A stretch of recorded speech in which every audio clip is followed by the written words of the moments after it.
In recognition of the labor and sacrifice of those who created, defended, and refined the privilege of a democratic government under which we assemble this morning, please rise and pledge your allegiance to our flag. As we conclude our pledge, please remain standing for a brief meditation passed down from Joe Brown. I pledge allegiance to the flag of the United States of America and to the republic for which it stands, one nation, under God, indivisible, with liberty and justice for all. Please remain standing. I suggest that we open this meeting by standing in silent meditation, asking guidance in our conduct of this Deerfield School District meeting that may prove an effective self-government for us all. Guide us in our voting by a sense of purpose and human understanding. In our hands today lie the business affairs of the school for the future. Grant us the sense of fairness to allow all citizens to participate regardless of experience.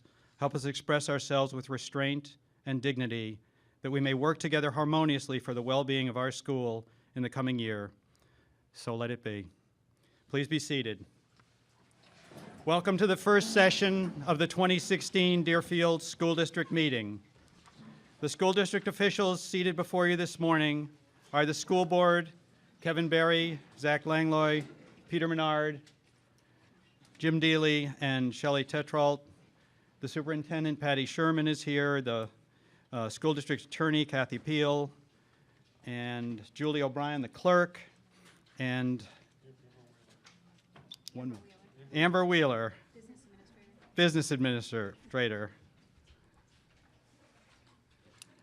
The checklist supervisors, Harriet Cady, Gloria Reel, and Tom Dillon, are in the back, and the ballot clerks, Barbara Daly, Cynthia Tomlinson, Kathy Berglund, and Sherry Sanborn. If you haven't checked in with them, in order to vote, you need this, and you get it from them.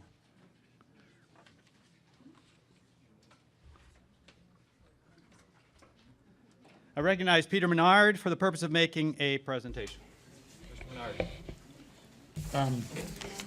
As some of you may know, this may be the last meeting for our present chairman of the board, Kevin, and we'd just like to take a moment to, well, thank him for the decades of service to this town, to this school. You know, there's lots of behind-the-scenes activities that people don't see. He's done the meetings run almost flawlessly from some of the background work that Kevin does before the meetings. As chairman, he's done an excellent job. One tiny example of behind the scenes. Last year, you know, we had an excessive snow load, and Kevin was able to get some FEMA money. Well, we had to shovel the roof. They had cranes and this and that and so on and so forth. Kevin was able to secure some funds from FEMA to recompense the town for some of that expense, you know, on his own. And just a tiny example of the kind of work that Kevin does in the background to help this town and this school. And I'd like to ask this body to stand and recognize his service for us to the town.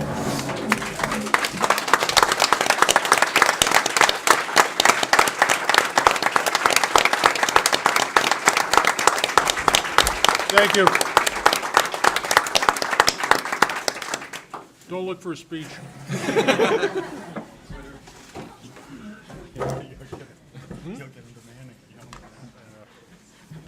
Thank you very much. The purpose, rules, and decorum for this meeting. Each member who wishes to vote in this meeting should have checked in with the ballot clerks and should have received a voting card and a sheet of ballots. If you're a registered voter not yet checked in, please do so now. Who are the individuals present who are not registered voters in the town of Deerfield? Please indicate. There's some here, right? Three in front, four. Okay. All right, thank you. Though you're not permitted to vote by Deerfield tradition, you're permitted to participate in debate. The rules for this meeting will be Robert's Rules of Order as modified by the moderator in accordance with the laws of the state of New Hampshire. Our meeting today is for the transaction of all business other than voting by official ballot. This first session shall consist of explanation, discussion, and debate of each warrant article. Our business today is to consider each warrant article and, within the limits of the law, determine the details of those articles to be voted by official ballot at the March 8th second session. Amendments to articles are in order and will be voted at this meeting. However, at the conclusion of our deliberation on each article, we will not vote. Instead, the chair will instruct the town clerk to place the article on the official ballot. The school district clerk, sorry. Our order of the day is the school district warrant. The chair will read each article, then request a motion to place it on the official ballot and a second for that motion. The maker of the motion will have the first opportunity to speak, then the floor will be open to all. If you wish to address the meeting, please approach the microphone. The chair will recognize members at the microphone in turn. When it's your turn to speak, please step up to the microphone, speak directly into it. The microphone is voice activated. Your remarks are recorded so that the clerk may make an accurate record of this meeting. All remarks must be confined to the merits of the pending question or to questions of order or privilege, and all remarks must be addressed to the chair. When you are recognized, please state your name. Each speaker will be allowed 3 minutes to express his or her views. You may speak as many times as you wish, but all members who wish to speak will have a first turn before any has a second. The overriding principle in all cases is fairness. A speaker may address the currently pending question, or he may move to close debate, but he may not do both in the same turn. This means that if a speaker argues for or against a motion, he may not then conclude his remarks with, "and I move the previous question." We adopted this rule many years ago, and with the support of the Assembly, will follow it in this meeting. A secret ballot will be conducted when requested by 5 members in writing prior to a hand vote. Such requests must be for a specific vote, not for all votes in this meeting or all amendments to this article. The secret ballot provision exists to offer secrecy and is not intended to be used as a tactic of delay. If you wish to request a secret ballot, please approach a microphone and when recognized, make the request. Then pass the written request to the moderator. Otherwise, votes will be by a show of voting cards. If the chair cannot judge a clear majority, he will move to a division. Likewise, if a member is not satisfied that the result announced by the chair is correct, he should request a division. Division will be a count of the raised cards. 7 members who question any non-ballot vote immediately after it is announced may request a written ballot vote. If the margin of a vote by division is narrow, the moderator may also move to a ballot vote. 5 voters may request a recount of a written ballot vote, providing that the vote margin is not more than 10% of the total vote cast. In this case, the recount shall take place immediately following a public announcement. If there's something you wish to accomplish here, but you are uncertain how to proceed, please ask. You can do that at any time during the meeting at one of the microphones, or you can approach any of us during a recess. Similarly, if during the meeting something is not clear to you, please rise to a point of inquiry and ask for an explanation. Finally, the role of the moderator is to fairly organize and regulate the meeting according to rules agreeable to the members. Rulings of the moderator are subject to appeal by any member. An appeal must be made immediately following the ruling. A second is required. The ruling and appeal will be explained to the meeting. Then the members will vote either to sustain or reverse the ruling. And now we're ready to move to the warrant.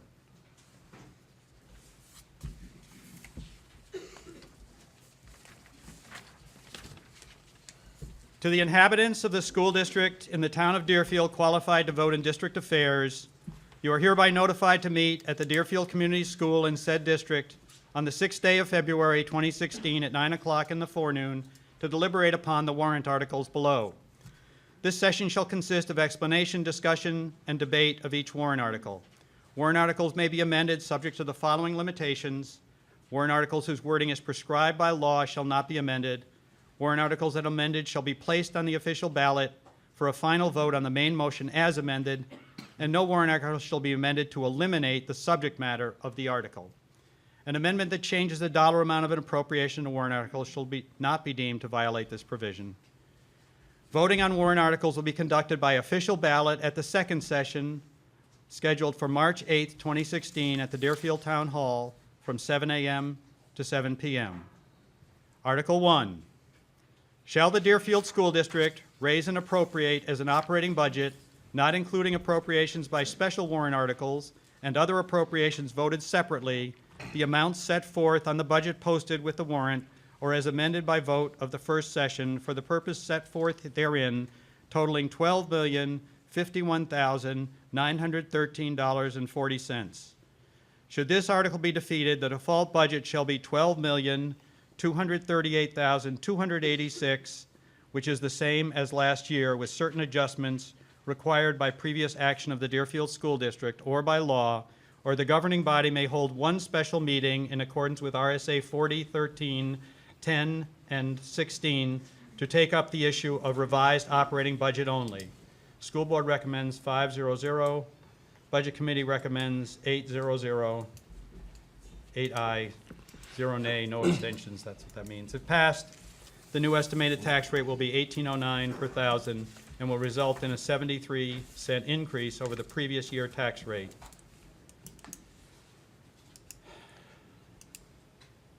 Do we have a motion to place this article on the ballot as printed? Mr. Moderator, Yes. I will Mr. move the article as written. Second. It's been moved and seconded to place Article 1 on the ballot as printed. The article is now open for discussion. Mr. Verveel. Mr. Moderator, I received an email from Ms. Wheeler, the business administrator for the school administrative unit, notifying that the Municipal Budget Committee had actually moved the general fund of $12,051,913. The amount that should appear on the warrant would be the total district appropriation of $12,321,520. So at this point, I would move to amend warrant Article 1 for the totaling of the budget to a dollar amount of $12,321,520. Second. So this, we have,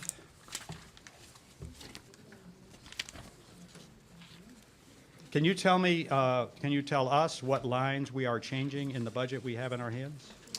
I would defer to Ms. Wheeler. Okay. It is line 323 that we're changing it to total district appropriation. Okay, do we have page numbers here? Yes, we do. Tiny. Tell us what page. Page number, We have 1 of 8, 2 of 8, 3 of 8. yep, it 4 of is 8. on page 8 of 8, Page 8 of 8. and then it is line 323, total district appropriation. Line 323. Right, but that's going to change some other number above here, right? No, These don't add up to that? no, what happened was, when we put in the warrant article, we put line 316, which is the general fund total, and it should have been the total district appropriation. So this now matches, if we add up the column of 2016-17 proposed, that's the MBC's budget, it adds up to the number. So the number Yes. is wrong as it's originally printed. It is correct in all of the documents other than the warrant. Okay, all right, total. all right. Understood. So this is no change in the detailed budget. No, It's only bringing it in line with what the budget says. correct. All right, it's been moved and seconded. I can Yeah, give an just a minute. explanation. Nope, Sorry. not yet. It's been moved and seconded to amend Article 1 to change the amount budgeted from $12,051,913.40 to $12,321,520 due to a clerical error 67 cents. and 67 cents. And the amendment is now open for discussion. Mr. Reveal. Yeah, as mentioned by Ms. Wheeler, this changes no values, dollar amounts, or appropriations within the budget. This is the budget that the Municipal Budget Committee approved on an 8-0 vote. It also represents the budget that the Deerfield School Board approved on a vote of 5-0.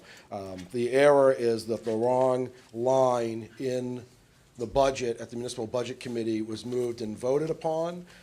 So it doesn't change the budget. All it does is correct the warrant to the correct bottom line.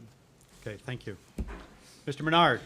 Another explanation is DRA, the state told Ms. Wheeler to use the lower figure, then this was 2 weeks ago, then they called back to say, you need to include the revenue, about $250,000 in revenue. in the figure as part of the appropriation. So even though we know, or we expect to get the federal revenue of $250,000, which would reduce it, we have to use a higher figure because who knows that, I guess on the 0.000001% chance that the revenue would not come forth. So this is not the SAU's fault. This is something the DRA changed their ground rules in the middle of the game. And that's the explanation. Thank you.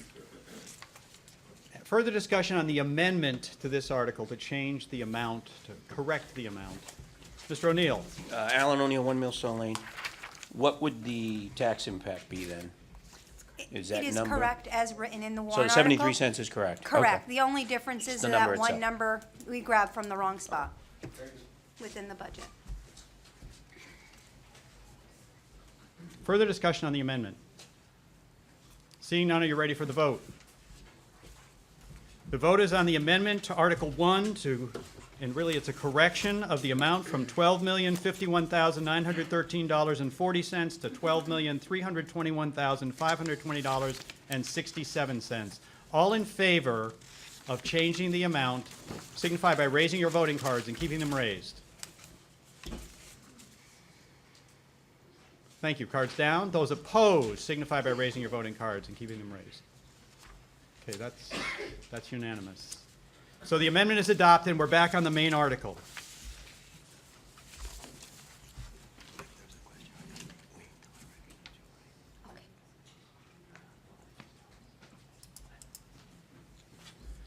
Mr. Reveal. Thank you, Mr. Moderator. I'll note that the proposed budget for the school district for 2016-2017 represents a 0.7% increase over the default budget and represents a 2.0% increase year on year. So it is a relatively flat budget. The only modification made to the budget by the Municipal Budget Committee beyond what the school board had recommended was the Municipal Budget Committee voted to put in an extra $25,000 in the line general supplies under the category of teaching supplies. So that was the only modification made by the Municipal Budget Committee of the school board recommended budget. Further discussion or amendment on Article 1? Yeah, Ms. Katie.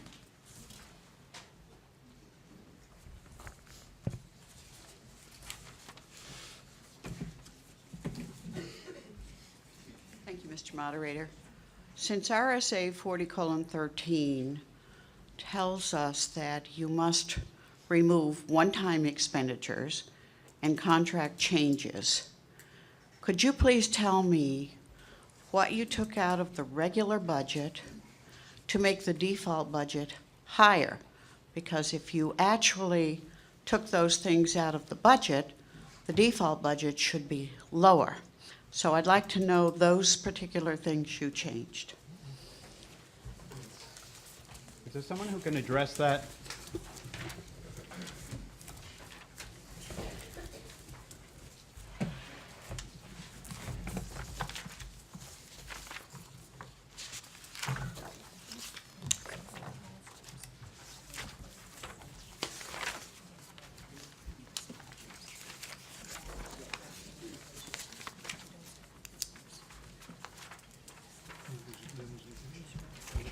Is there someone who can address that? Well, I Ms. can't, Teal? Yeah. I can't address the specifics of how the default budget was calculated. I don't have those numbers. What I can tell you is the method used to determine the default is to take last year's I understand District. the law. Wait, budget. Let her speak. and subtract the one-time expenditures and then make adjustments for contractual obligations, which might be increases. Contractual obligations could increase the budget. So you're not starting with this year's operating, the proposed operating and subtracting things. You're I know. starting with the prior years. It's okay, it's okay. I'm working your question, it's all right. Is there someone who can speak to the specific things that were in last year's budget which are not in this year's, and things that were in but considered contract? If we can just get some profile of that, that would be great. If anyone can do that. Yeah. Ms. Wheeler, Yes, you have I that? can. Thank you. I can attempt it for you. Thank you. So you want the items that were not included? Is that correct, that we're taking No. out? I want to know how you adjusted the default budget from last year's budget. So by law, you had to take out one-time expenditures and you had to make the changes for contracts up or down. So if the plowing contract went up $5,000, then that line would have gone up 5,000. If, on the other hand, the heating contract went down, you would have adjusted down for that. But are you looking for the specific changes between the two, between last year's budget and the default budget this year? Oh, I've got that, Jack. It's in the book. What I want to know is what lines, according to law, they took out one-time expenditures and contract changes. I know. Right. I think that's what I asked. Do you want to know the details of the difference between the two? Why is it different? Is that what you're asking? I'm not sure I'm Well, understanding. kind of, but I mean, there's got to be specific lines that Right. they made the changes to. For what reason? Was it a one-time expenditure? Okay, Was it a I got it. That's exactly what I'm saying. You're saying no, but I think I'm echoing exactly your question, which is, what were the specific changes from last year's budget to this year's default budget? Correct. Right, okay, we got it. Mr. So is Moderator, there someone who can speak to any of those, make any of those clear? Mr. That's Menard? right. I can make a first pass. While the trouble is, I'm trying to correlate it with the line numbers. But, for example, the one increase from last year's budget that is included in the default budget is a change in special education cost related to student IEPs. Now, I believe on page 2, line 86, might be part of that, but I don't see it. It's actually more than that, it's 191,000. So I'm just to make a first pass, and I'll hope the business, the SEU can correct. Related, also, a big expense is in Fund 4, food service. It was up 181,000. Again, I think those are offset by revenues. Yes, it says offset by revenues, so we have to include it in the default budget, even though we'll get revenues from Department of Agriculture program to offset the costs of the food service. So there's items like that. On the other side, there are reductions to the default budget, making it lower in the sense that there were special warrant articles, one-time expenses of 70,000 that are not counted in this contract budget exactly as Ms. Katie pointed out. You can't do that. So that's a reduction. There's a $134,000 reduction in the high school tuition. So that's a reduction in a contract which was negotiated with a very appreciative shout out to Mrs. Marianne Clark. She and the work and Mr. Gorman negotiated a very good contract with Concord High School that resulted in savings this year, and that's where it's reflected in this default budget. So those are the main points. On some, the food service item is the biggest one, but again, that's offset by revenues. The other one is the special ed. We're not in control of that. I hope that answers a first pass as to the question. Yeah. Ms. Wheeler? So at this time, that's the detail we have with us, and we can certainly provide you with more detail if you'd like to come down to the SAU, and we can give you those documents.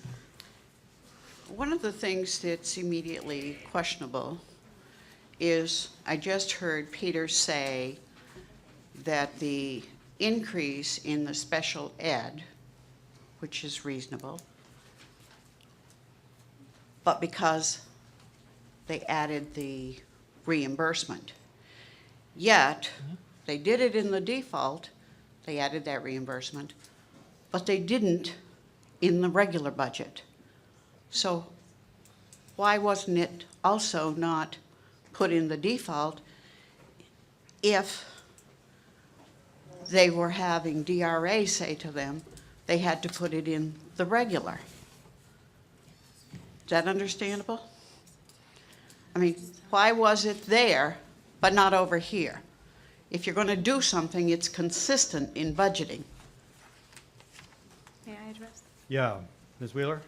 It actually was already in there, just when we wrote the warrant article, we pulled the wrong figure line. So instead of pulling the total appropriation in the actual warrant article, we pulled just the general fund line. So the numbers never changed, it was always there, just when the warrant article was written, the wrong number was pulled. And I'm looking down at the bottom of the budget on the back page, and it's $12,500,000 and something dollars. And it's the line up above, yet that $5,200,000 and something thousand contains the revenue. I mean, these are just not making sense.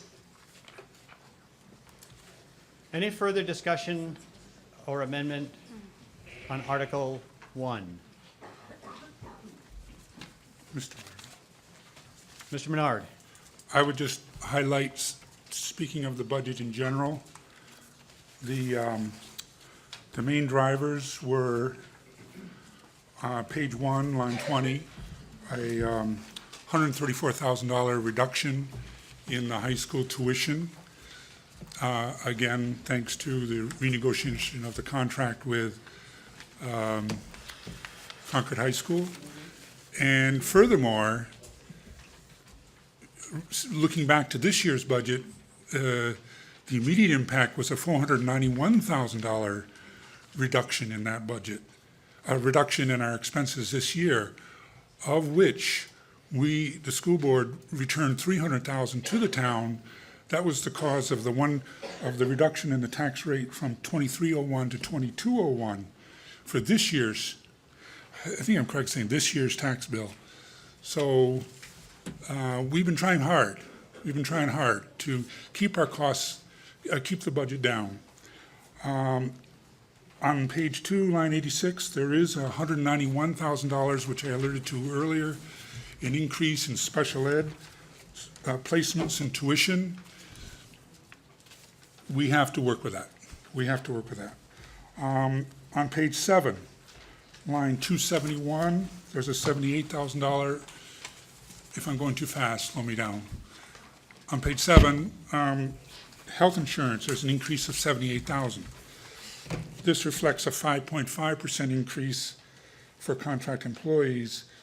It was actually less than expected. We were looking at one point, a 14% increase, I think. So we were, I know it's up, but we were pleasantly surprised. Again, those are the main drivers of that budget: a decrease in high school tuition, an increase in special ed, and health insurance. Thank you. Any further discussion, debate, amendment? Seeing none, the clerk will place Article 1 on the ballot in the amended amount of $12,321,520.67. Article 2, shall the Deerfield School District vote to approve the cost items set forth in the collective bargaining agreement reached between the Deerfield School Board and the Deerfield Education Association for the 2016-17, 2017-18, and 2018-19 fiscal years, which calls for the following estimated increases in salaries and benefits at the current staffing level: 2016-17, $216,906, 2017-18, $145,164, 2018-19, $69,601, and further to raise and appropriate the sum of $216,906 for the 2016-17 fiscal year, such sum representing the additional costs attributable to the increase in salaries and benefits required by the new agreement over those that would be paid at current staffing level. School Board recommends 5-0, Budget Committee 8-0. The estimated tax impact of this article is 39 cents per thousand. Right. So this, Article 2 is now open for discussion. This article as a contract must go to the voters, kind of as it is, so we're not going to amend this unless in some really minor way, like correct punctuation. Mr. Moderator, I'd like to move. So do we have a Article 2. motion to place Article 2 on the ballot? I make that motion to move Article 2. And Second. it's been moved and seconded to place Article 2 on the ballot as printed. The article is now open for discussion. Shirley? With Article 2, we came to the agreement with the education costs for the teacher's contract. Do you want me to go through some of the, Mr. Moderator? It's your choice. We had healthcare costs rising with a 5.5% increase with the imposed Cadillac tax, which is going to occur in 2018. With the agreement, the teachers came in, and we had an agreement with the highest cost plan at point of service, increased co-pays and medical visits, increased co-pays for medication. We negotiated language to reopen the contract if it plans to meet the cap and avoid the Cadillac tax.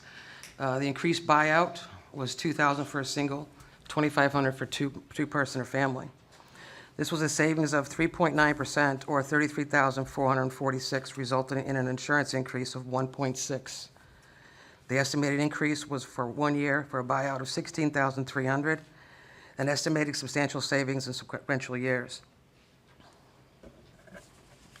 Further discussion of Article 2.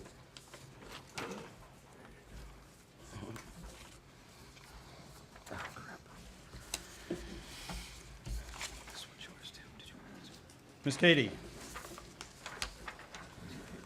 Thank you, Mr. Moderator. Several towns have gone to a HMO because it was much cheaper than the insurance we offer. That's number one. Did you look at HMOs? Number two, the president's penalty for not buying into the insurance will now not take effect till 2020. And so we would not have to pay the Cadillac cost of a penalty. And number three, what was the cost of the penalty versus the new plan that you would have the voters approve in this insurance? We did look over the HMO and the PPO. What was unknown, and I think still remains unknown at this point, was the Cadillac tax. Well, this was over a 3-year plan. The penalty, did we discuss that? I don't think we know what that penalty would be just yet, because it's not being stated. Ms. Cady? The president's penalty is already in law. It's a percentage. So it would have been, in my opinion, the school board's responsibility in negotiating to figure out what would have been the penalty versus changing and then coming up with this figure for the voters. We should know the difference. What would be the best advantage? Okay, thank you. I think it was 40. Further discussion of Article 2? Seeing none, the clerk will place Article 2 on the ballot as printed. Article 3.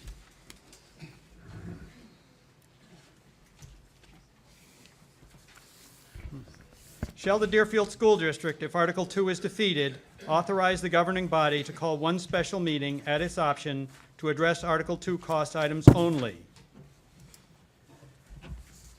Do we have a motion to place this article on the ballot as printed? Mr. Moderator, I'd like to move the article as written. Second? Do we have a second? No. It's been moved and seconded to place Article 3 on the ballot as printed. The article is now open for discussion, debate, amendment. Mr. Moderator, this is Mr. Berry? a housekeeping item, basically, to say as is written, that if Article 2 is defeated, it authorizes the school board to have one special meeting to bring that item back up again without have to go to court. Mr. O'Neill? Couple questions. This would follow, if voted in, if Article 2 is defeated, Article 3 is voted in affirmative, then this would follow the SB 2 rules of deliberative session, voting session. Have we assigned a cost or an estimated cost to the 2 meetings and the mail-ins that are tied into this Article number 3, and what that cost would be, and is that cost embedded in the budget? I am not aware that we looked, go ahead. Wait. Is that, do you want to speak to that? Does somebody, There is a cost Someone have associated that? with the 2 meetings and the mail-ins. Mr. Barry, did you want to speak to that? I can Yeah. take a- We Ms. did Wheeler? not, and it is not included in the budget. Okay, so there's no cost planned for the 2 special meetings not in the budget. Okay, thank you. We're hoping that the article will pass, so there's no need for a secondary meeting. Okay, thank you. Further discussion or amendment of Article 3? Seeing none, the clerk will place Article 3 on the ballot as printed. Article 4, to see if the Deerfield School District will vote to raise and expend the sum of up to $35,000 to be added to the Facility Paving Plan Expendable Trust Fund previously established.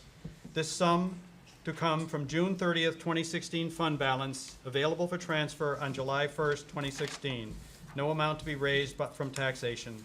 School Board recommends approval, 5-0. Budget Committee recommends approval, 8-0. Do we have a motion to place this article on the ballot? Mr. Moderator, move that this be placed on the ballot as written. Second, It's been moved and seconded to place Article 4 on the ballot as printed. The article is now open for discussion. Mr. Deely. This is the continuation of our phased paving plan. We have, as you probably noticed on the way in, completed a large percentage of it. This is the first installment for the parking lot. This will not cover the entire cost of the parking lot, and funds will only go to this trust fund if we run a surplus at the end of the year. Further discussion?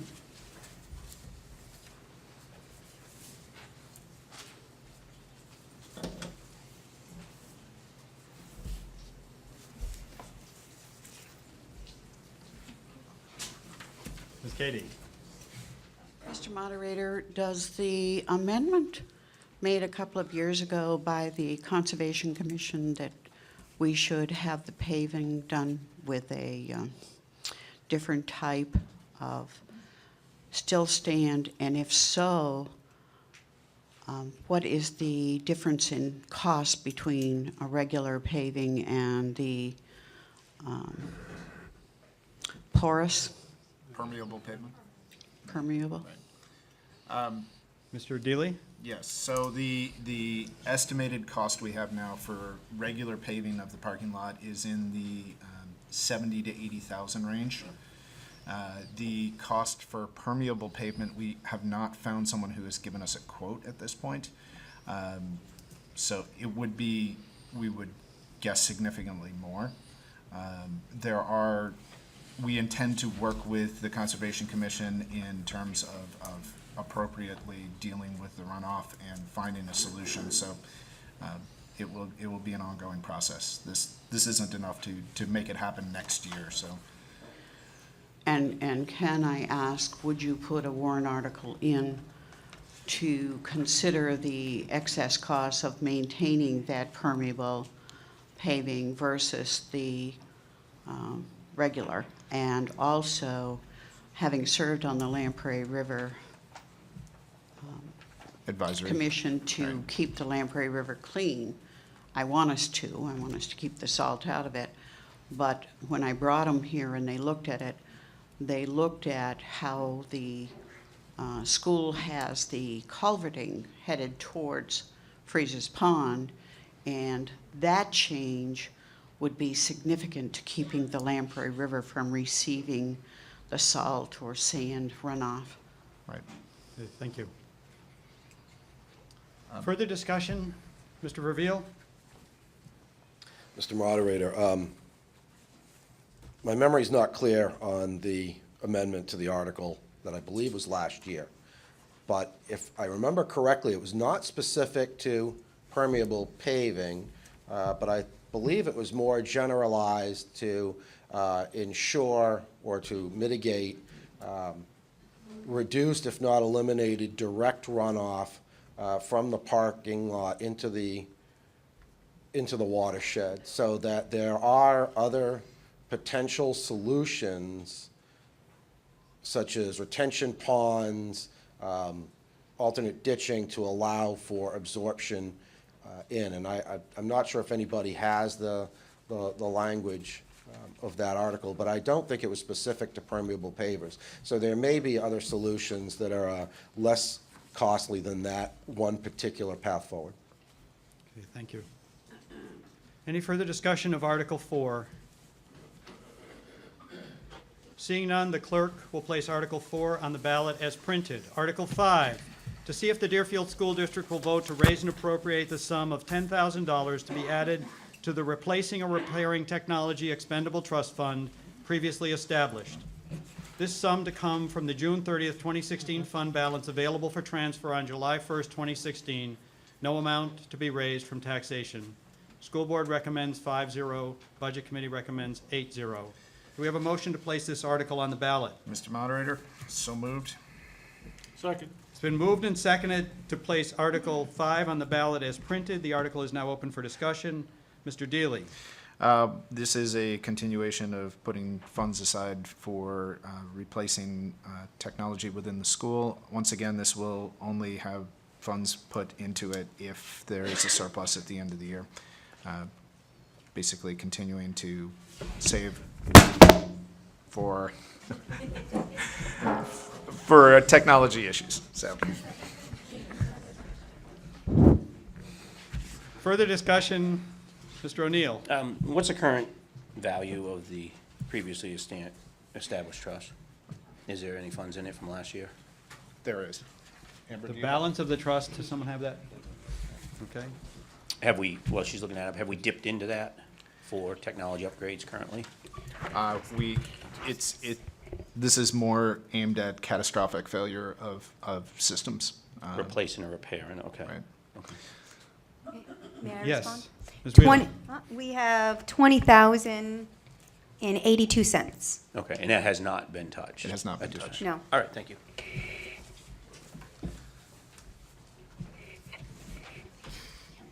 Further discussion of Article 5 amendment? Seeing none, the clerk will place Article 5 on the ballot as printed.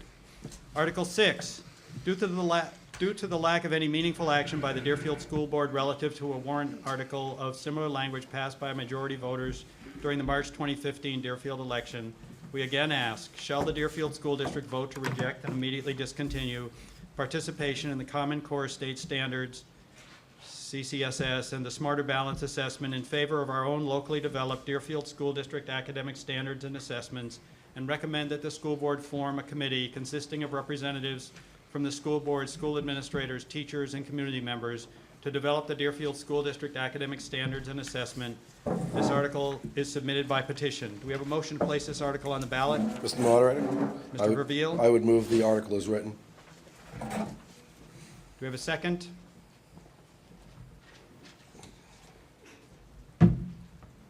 It's been moved and seconded to place this article on the ballot as printed. I'd like to just turn to Attorney Peel for just for one note about this article.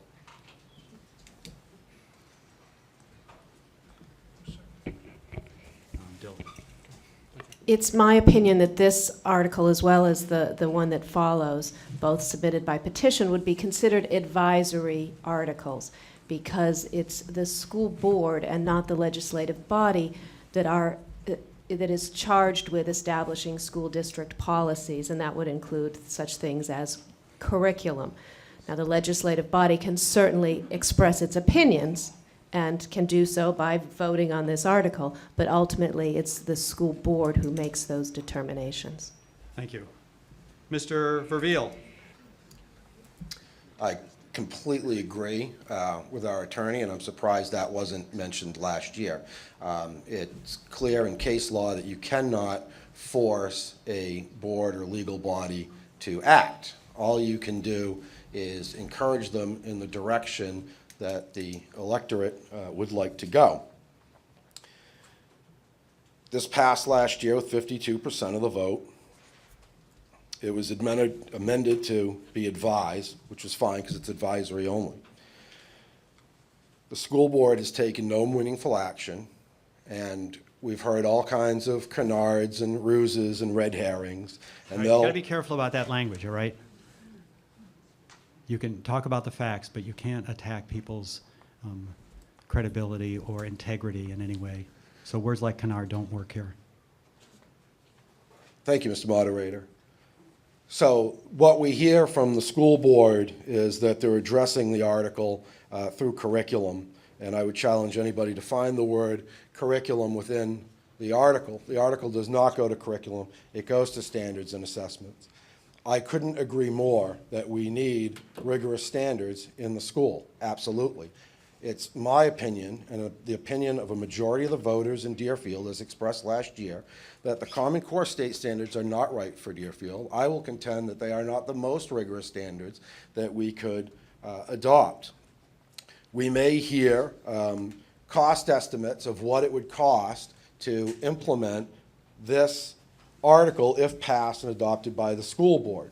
And what I will caution the body towards is that this is one solution that has been derived by a board that simply does not want to follow the will of the people as expressed by this passing at the polling booth. And that there are 1,000 ways to skin a cat, and there are certainly more cost-effective and shorter time frame ways to adopt this into the district. The other thing that I will say is that we keep hearing that if this passes and the school board was to implement, that all of a sudden all of the curricula that we've been working on to comply with Common Core over the last 5 years would be thrown out the window. And nothing could be further from the truth. When Common Core came into Deerfield, the previous curriculum based on the grade level equivalence was not instantaneously thrown out the window. In fact, it was rewritten and modified to be compliant with Common Core over the last 5 years, a process that continues to this day. So in fact, if we abandon the Common Core state standards, we still have a curriculum to work with. The day-to-day school operations the next day will not change. You still work with that curriculum, but you work to following the will of the people we're elected to represent. I would certainly hope that this year we can simply allow this to go back on the ballot unmodified and unmolested to try to water down the meaning and the intent. Thank you. Mr. Menard. Peter Menard, 65 Nottingham Road. I'd like to express my opinion on this. I do not support warrant Article 6. I believe it will hurt the education of Deerfield students and the school district for years to come if DCS has to grapple with implementing the warrant article. So what is Common Core? Let me give you an example. As you may know, we've lived in town since I was born, or I have, I should say, I have, in the summers. And in the winters, we went to school in upstate New York, where they have the New York State Regents curriculum, standards, and exam. It was standardized over the whole state. It was a very rigorous curriculum. When my sister Carol told me recently, when she moved to Deerfield, she was in the 5th grade or something, she coasted for 2 years in math because the New York State Regents curriculum was higher standard, higher, she had learned it 2 years ago. What that implies is that if a Deerfield student had moved to New York, they would have been 2 years behind. Common Core addresses this. The intent is that if a student from Deerfield goes to Alabama, roughly speaking, the Alabama school system would be in the same the same level of instruction. Adversely, if a student from Idaho moved to Deerfield, they were in the 5th grade, they would be roughly on par with the Deerfield students. How a school district arrives at teaching those skills called for by the standards is up to the school district. So that's the intent. It's endorsed by the, Chamber of Commerce. Business and communities across the country want this as a way to standardize education. My second point is, so far, I can't say from talking to staff and administration that Common Core has hurt in any way the Deerfield School District.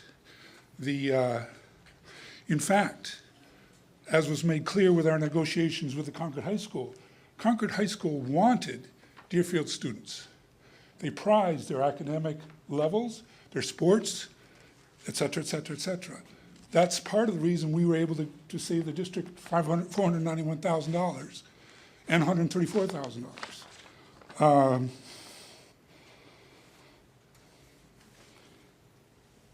On the negative side, I see three significant risks to DCS if this warrant article passes: fiscal, revenue side, and legal. We asked the administration to give us, well, no, we didn't ask, you volunteered, a quick and dirty analysis of how much it would cost the district if this warrant article passed, with its provision that we do this immediately. This wasn't, the Common Core was developed over a 6-7 year process. Mrs. Miller and other students, Mrs. Miller and other teachers regularly went to Concord, Department of Education workshops. We're getting past 3 minutes, so wrap it up if you would. Could I keep going? With leave of the meeting, is there any Could I sit down objection? and come up again? Seeing no objection, proceed. You're good. Sorry, so the quick and dirty estimate was $200,000. To do this, to implement it as written immediately. So as a Deerfield School Board representative of the MBC, I recall we had discussions to reduce the curriculum stipend line from $13,000 to $3,000. Frankly, I do not see the MBC going along, or the town going along, with an increase to $213,000 to implement this warrant article, nor to $203,000. It's just not going to happen. So I see a risk to the school district's fiscal health if this were to happen. Secondly, it's been said that schools who go their own way could incur a loss of federal revenues. It has been stated, and I believe correctly, that no school district in New Hampshire has lost revenues to this point. However, we know how fast the federal government works. Not too fast. So I see a potential problem, and frankly, we get $250,000, give or take, revenue from federal sources. I don't want the school district to run a risk of losing those funds, or part of them. It's not worth it. Lastly, it's been brought up several times that the school district would be at a legal risk of being sued if we don't do this or that. So the school board has aligned itself with the other 63 plus or minus school districts in the state. We are following Department of Education guidelines. I believe we're on solid ground. If we are sued, we're just doing what everybody else does. We have the best chance to not run into problems.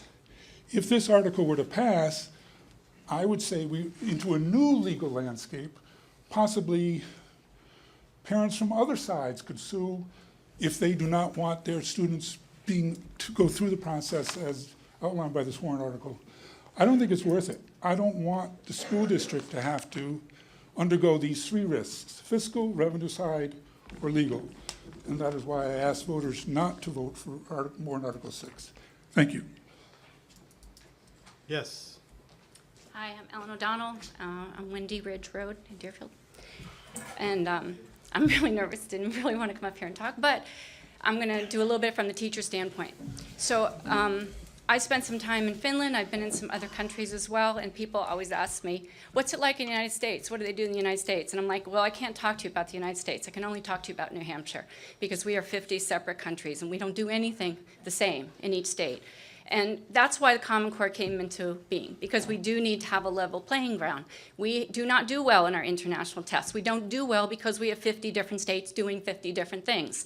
So if we have Common Core those are good standards. Every teacher I've talked to in the school says it has raised the ante. Common Core has highered our expectations, which is what we need to do to make our children perform better. So I say the other thing is teachers have been scrambling. We have been doing so much work to try to get to this point. We have changed to competencies. We are trying our best to get our kids to raise the level, to get them to think critically, to do things at a higher level. If we go and change this, it's just throwing another thing at teachers when we've been thrown so many things in the past 5 years. Let's stick with what we know right now, our higher standards. If we decide that we do want to raise them more when we get the kids to where we want them to be with what we're doing right now with Common Core, we can always raise our expectations again in the future. But stick with what we have until we have our program all set. So I guess that's all I have to say. Thank you. Yes. GT Clippa, 19 Candia Road. Mr. Moderator, I'd like to, through you, I guess, ask Mr. Verville which standards he feels, what standards are not rigorous about the Common Core state standards. Mr. Verveil? Do you want me to reply to that?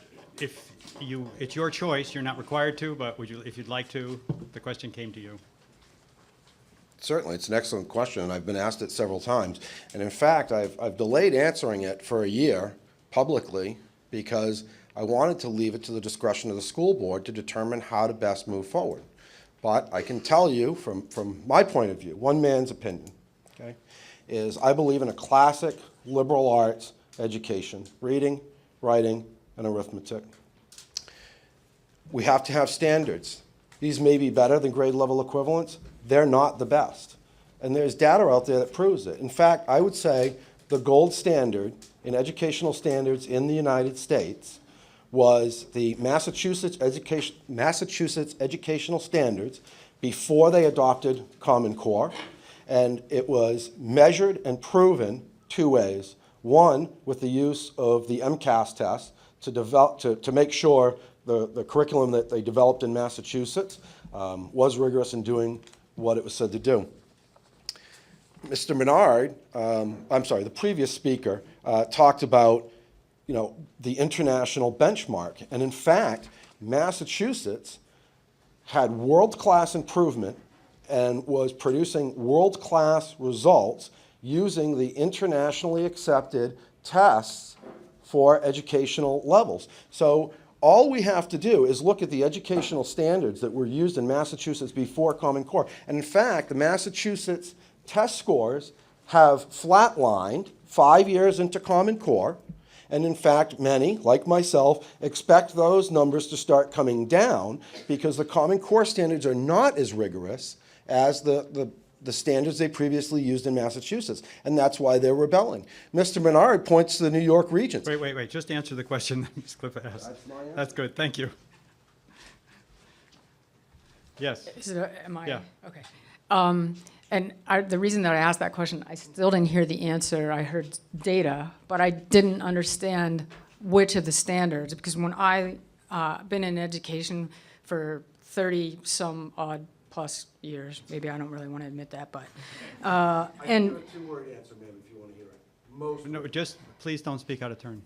And I am in a very progressive school right now that has adopted standards that are our local standards based on the Common Core standards. And we use those standards, and we have seen gains in almost all areas. Although I'm not a fan of the one-slice standardized testing that kind of accompanies those standards, I do feel that having those common standards has definitely increased the rigor. For example, write arguments to support claims in an analysis of substantive topics or text using valid reasoning and relevant and sufficient evidence. Write informative, explanatory text to examine and convey complex ideas and information clearly and accurately through the effective selection, organization of analysis and content. And what I've seen that these standards, the main thing that they have done is they always make our students go back and make sure that they have factual, credible evidence in order to support a claim. It's not opinion related. And in math, the math has become very rigorous, and students are struggling because the concepts in math have been pushed down a little bit further into each grade level. But the way in which now we're tackling to get students to think mathematically as opposed to memorize procedures, and now they understand why they're doing what they're doing, I've seen great increases. So I would not support this article. Ms. Clark. Hi, Mary Ann Clark, 3 Old Center. If I look at this particular article, it doesn't say that we're going to adopt the old Massachusetts standards. It says our own locally developed. So I guess it does that means it would have to be developed locally, right? The standards. And my question is really to Mr. Yerjo. What percentage of our teachers develop curriculum? Mr. Yerjo.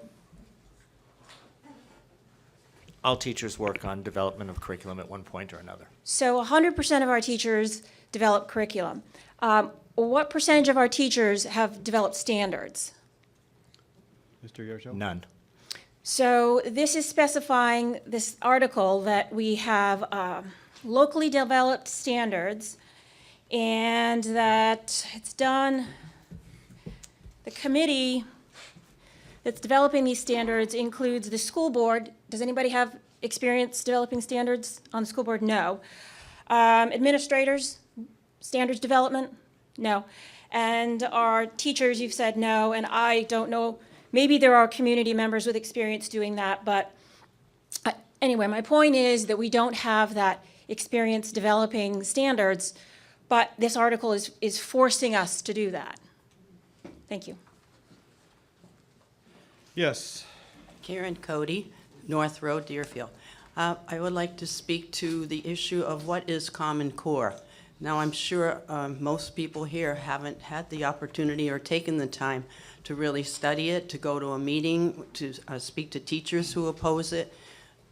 Actually, the intimidation that goes along with Common Core makes me believe that this is in fact common control, because it is so vague. We know, as for a matter of fact, what kind of things can be inserted through a national top-down type of control. And that is what is not in favor of the best for our children, our teachers, our parents. These are the people that are really doing the best for educating our children. This is not, going to save us money, so that is, really, there's no real point of thinking that we're being fiscally responsible by continuing along a line which more and more states are finding that is actually very much against the interests of all these people that I spoke of, our children, their education, their excellence, their choice, their parents, the teachers. You haven't really looked far enough into this, and that is why the Deerfield voters have petitioned this article, and I do believe that it is very worthy of being passed. And I certainly think that all of us owe it to ourselves, our school, our children, to do a lot more study on this subject and why people are opposing it. Thank you very much. Thank you. Mr. Robert.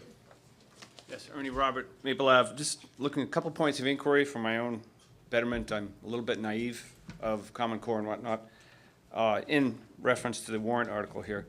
It says, follow education standards adopted by the state of New Hampshire. What are the current, I guess my question is, Common Core currently, is that what the state of New Hampshire is a proponent of? Common Core, or? I think he's on the next article. Yeah, he's jumped to article. Oh. Maybe I'll come back a little later, sorry. Any further speakers? Ms. Kleppa, did you want to speak again? Yeah? Okay, go ahead. The thing that is confounding to me about this article is I feel like I've been at this meeting, and 12 years ago, some of the same sentiments, and maybe even from similar people, were asking for accountability, and we had to get back to basics, and we had to have more rigor. And here I am 12 years later, and I feel that the same message is now opposite. Now it needs to be local. Now it needs to be different. So I get confused when I see an article like this on the warrant, when in my mind we were always working in Deerfield to strive to put out the highest quality of education that we could. And I'm at a loss why this article is on here, and why now, when we're really making a concerted effort to be sure that there is rigor and that there is a standard for that rigor, that now we're against that, simply maybe because it came from a body of chief school executive officers or state executive officers. Mr. Yerjo. Paul Yerjo, principal. Just like to dispute a couple of points here. Mr. Verville and I obviously do not agree on procedurally how this would end up happening. Mr. Menard said that I had volunteered some numbers for them in order to figure out what this might end up costing the district. And the reason that I did that is because I'm assuming that I'm the one that's going to inherit this problem if this article passes. So on Wednesday morning, in my view, if this passes, when we come into school, we will no longer be participating in the Common Core state standards. Wait, which, this is an advisory article. You're going to take that action on your own on Wednesday morning? Is that what you're saying? No, I'm just saying that that's my assumption. So we would end up having to, if we follow this, we would no longer have any standards, so we would have to end up deciding what to use for standards. We would no longer have a curriculum because curriculum is built on standards. So my assumption in order to go through a procedure like this is we would have to shop the world in order to decide which standard in the worlds we like. We'd have to build a curriculum on those standards afterwards. We'd have to design an assessment in order to measure the success of the curriculum. We'd have to implement it, we'd have to correct it, we'd have to review it, we'd have to assess it. So I came up with a spreadsheet of how to do this with committees in place, sent it out across New England to find out how people felt, educators in the field. The cost that I came up with was a minimum of $200,000, and unanimously, every person that came back said that that was grossly underfunded. So when he talks about using the gold standards of Massachusetts, I don't think that this goes along with what he's saying. This article says that we would have to develop our own, so we can't just drive down to Massachusetts and take what I would consider now to be outdated Massachusetts standards and bring them here. So I think that there's a whole lot more to this article than appears when he simplifies it. Thank you. Yes. Ashley Langlois from South Road in Deerfield. I'm speaking as a citizen's point of view. I am an elementary school teacher, and I have a daughter in the school. I have a son coming in next year. I am concerned about this amendment. I worry that people who are supporting it have not fully done their research. People automatically hear things, there's negative about it, whatnot. From a teacher's point of view, I have put in myself tireless hours. I do not work for this school district. However, I know the teachers here are phenomenal and have done so. I've put tireless hours getting materials and making my teaching as rigorous as possible for our students, for my students, and I know the teachers are here doing that as well. I worry that this passes and people who don't know about it are voting for it. I know that my daughter is learning things in first grade that I never in a million years thought that she would teach, and I appreciate that. I think that she's being more prepared early and will be more prepared down the road for college. Thank you. Ms. Cody. Hello, I forgot to add something. I see that this is a very emotional issue, as you would expect, because it's actually been implemented really without the will of the people, without the choice, without the discussion. I believe that we haven't given this a fair discussion at all. I mean, I myself have been to Northwood to hear Dr. Sandra Stotsky speak. She is a very much of an opponent and an excellent, person to speak on the subject. I think the least that we can do is to be aware that the people do deserve a voice. And that is why we're not in favor of having a town meeting be required in order to vote, because everyone does deserve the right to vote on issues that affect us all, supporting our school, taxes, etc. In Finland, a study was done. They were at the bottom of the scale. The proof is in the pudding. Now, since they have thrown out the national standards, which were actually cutting teachers out of their right to educate according to their excellence, et cetera, and they weren't being supported, enough so that they could get the best teachers. Now we have seen Finland rise to the top, and where is the United States? Unfortunately, we are sinking.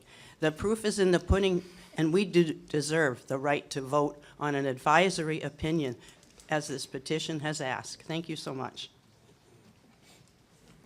Ms. O'Donnell. I just have to talk a little bit about Finland because of the last statement. Finland rose to the top because of several things. They did change their teacher education program. That was one of the main things they did.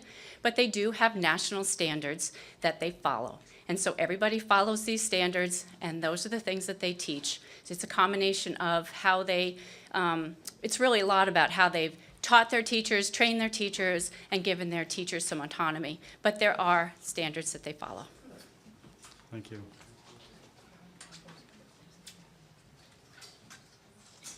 Ms. Hutchinson? In the absence of John Winslow, I'd like to move the question. Second.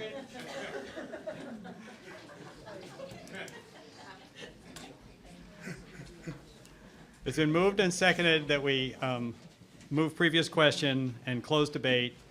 Because this closes debate, it requires are there any more speakers? All right, thank you. It worked without a vote, because if there's no more speakers, the clerk will place Article 6 on the ballot as printed. Article 7, shall the Deerfield School District vote that the Deerfield Community School curriculum must be rigorous for all learners, focus on critical thinking, problem solving, and analytical skills, use texts and learning materials that challenge and inspire students. Furthermore, teachers and educational professionals in the Deerfield School District must determine specific curriculum to be taught to Deerfield students, follow education standards adopted by the state of New Hampshire, use an assessment to measure student knowledge of the curriculum. We feel the goal of this warrant is to continue rigorous curriculum improvement within the Deerfield School District without destroying the foundation of our existing curriculum as it is today. This article is submitted by petition, and as Attorney Peel told us previously, this also is advisory. Do we have a motion to place Article 7 on the ballot as printed? I'd like to move the article as written. Second. It has been moved and seconded to place Article 7 on the ballot as printed. The article is now open for discussion. Ms. Clark. Mr. Moderator, this article is just meant to support the current curriculum and the development that's underway at DCS. The curriculum that we have is focused on critical thinking, problem solving, analytics. It's rigorous. I speak from experience, having served 6 years on the school board and reviewed a number of these curricula that are presented to us. I've also served on the curriculum review board, so I can speak to the intensity and the quality of the program that we have at DCS. And I would like to just also continue that work. This article specifies that we follow those standards adopted by the state of New Hampshire, which will continue keeping us going in the correct, in the right path for our students. And that's about all I have to say on that. Thanks. Thank you. Further discussion or amendment of Article 7? Mr. Verveil. Mr. Moderator, I would move and look for a second to amend Article 7, starting with the second sentence that begins the second set of bullet points. Furthermore, teachers and educational professionals in the Deerfield School District, and I would like to replace must with may. So the sentence would read, furthermore, teachers and educational professionals in the Deerfield School District may. I would look for a second. Is there a second for this? Ms. Cody? It's been moved and seconded to amend Article 7 to change the word from must to may in what's really the second sentence. Mr. Reveal. Mr. Moderator, the reason for the amendment is because, as written, I feel that it ties the hands of our local elected representatives, understanding it's advisory, but if it passes, right, it's advising them to adopt a policy that we must follow educational standards adopted by the state of New Hampshire. I love this article. This is a great article. My only issue with the article is the fact that it says to follow educational standards adopted by the state of New Hampshire. That are standards sight unseen. The next generation science standards, most people haven't had a chance to have a good look at. The state seems to be migrating towards PACE education. Most people don't even know what PACE stands for or what it is or what the implications are. You don't know what standards the state may or may not choose to adopt at some time in the future. And so for that reason, it is well-fitting for us to advise the school board to consider the standards that are adopted by the state of New Hampshire, but I don't think it's in our best interest to try to mandate that. Thank you. Further discussion of the amendment. I would not. Ms. Clark? Yeah, sorry. I would not support that change, just because I would not like to think that it leaves us open to some type of locally developed standards that are identified in Article 6. I'm concerned about how that may negate the intent of the Article 7, so I'm reluctant to support that. Further discussion of the amendment. Mr. Robert. Ernie Robert, Maple Ave. Here again, reading this, and I do say with all due respect, but both sides of the fence because they're passionate, but how is this different from what we're doing now? Wait, we're just talking about the amendment right now. Well, point of Must or may? clarification. Do you favor must or must or may? may? No, You comment. can think about that. Ms. Cody. Hi, I have relatives from the Midwest, and must, to me, reminds me of mustard, which I personally do not like, but must is really strings, a lot of strings, and we should trust our locals to make a good decision with our help. And so I certainly would choose may over must. Thank you. Further discussion of the amendment. Are you ready for the vote? The vote is on the amendment, the proposed amendment to Article 7 to change the sentence, furthermore, teachers and educational professionals in the Deerfield School District must determine specific curriculum to be taught to Deerfield students, follow education standards adopted by the state of New Hampshire, and use an assessment to measure student knowledge of the curriculum, to make it instead say, furthermore, teachers and educational professors in the Deerfield School District may determine specific curriculum, follow education standards, and use assessment. All those in favor of changing the word must to may signify by raising your voting cards and keeping them raised.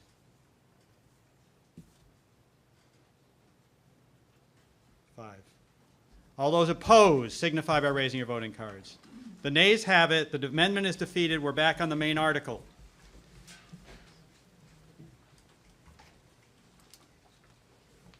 Yes.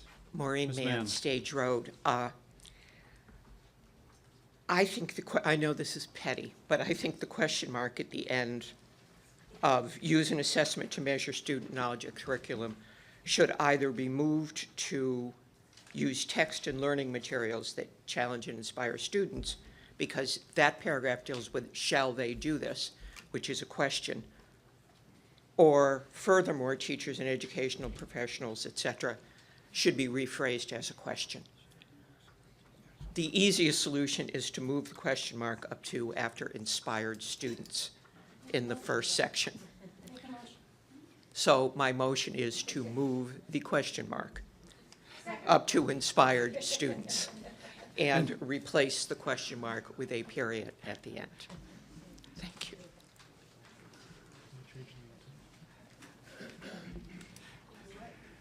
It's been moved, and we had a second on that? Yes. It's been moved and seconded to put a question mark at the end of the first sentence and a period at the end of the second, instead of the opposite, which is the current as printed. Discussion of the amendment. Are you ready for the vote? Does everyone understand this? It's a punctuation exercise. All right. All those in favor of replacing the period on the first sentence in Article 7 with a question mark, and the question mark in the second sentence of Article 7 with a period, please signify by raising your voting cards and keeping them raised. Okay, thank you. Cards down. Those opposed, signify by raising your voting cards and keeping them raised. Oh, it's unanimous. All right. Made some English teachers happy today. We're back on the main article now as amended. Further discussion of Article 7. Seeing none, the clerk will place Article 7 on the ballot as printed. On Tuesday, February 16th at 6 p.m., Candidates' Night will be held in the library, hosted by the PTO. The snow date is the following date, the 17th of February. Is there any other business anyone would like to bring up now? It's kind of an informal time, but if there's any other, yeah, Miss Katie. 6 o'clock.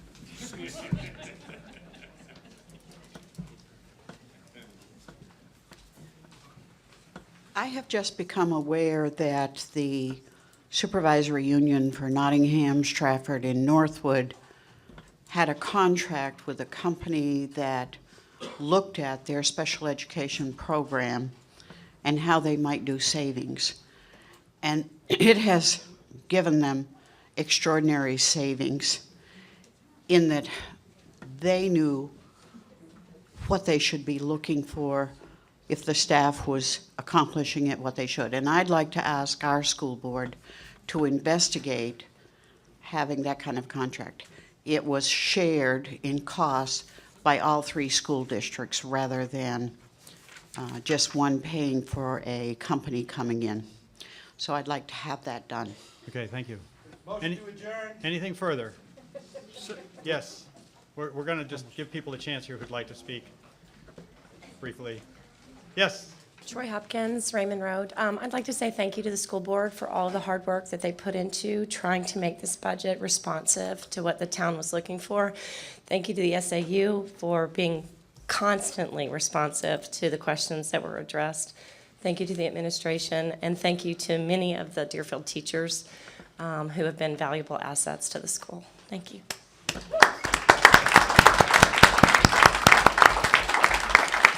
All right, Mr. Berry, did you want to say something? Motion to adjourn. Second. It's been moved and seconded. We adjourn this meeting. All in favor say aye. Opposed, no. The ayes have it. The meeting stands adjourned.